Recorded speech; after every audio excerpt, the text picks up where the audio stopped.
Hi there, fellow sea glass lovers. Thanks so much for joining me today. I'm Jackie, and in today's video I'm going to talk to you a little bit about working across different mediums. Because if you've been watching me, you know that I mostly show my sea glass work when I'm doing my videos here.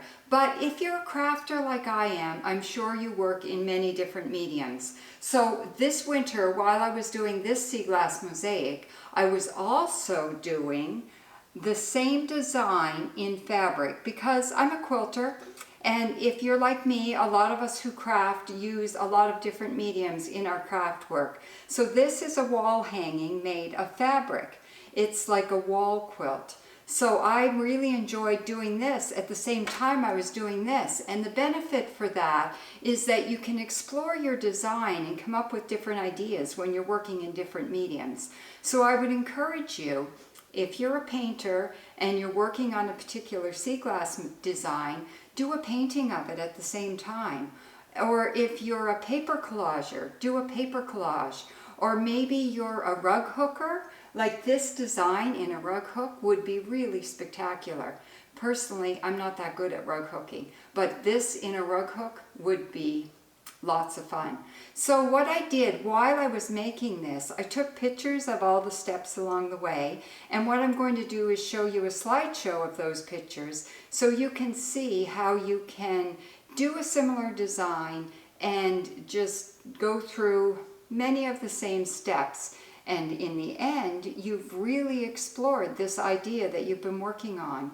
And so my idea for this one is that you take a very small piece of life and blow it up and really look close at all the little details. So this gave me another chance to look really closely at all the details that there can be in a little slice of life in a pond. So I hope you enjoy this. So I'll show you the materials that I used to create this wall hanging. I started with a spectacular piece of dyed fabric that was a whole cloth background.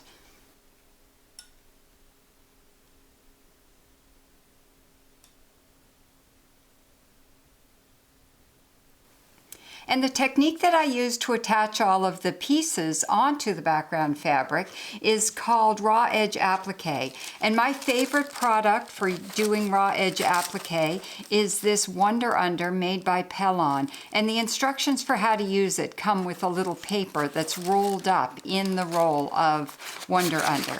It works really well, and it makes a beautiful job of creating a collaged piece like this.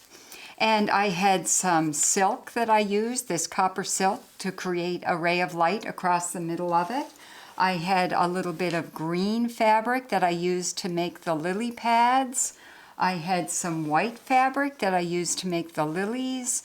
I had some brown fabric for the bulrushes. And I used a variety of green fabrics and gold fabrics to create all these grasses. And then I used some yarn to couch on stems for my bulrushes.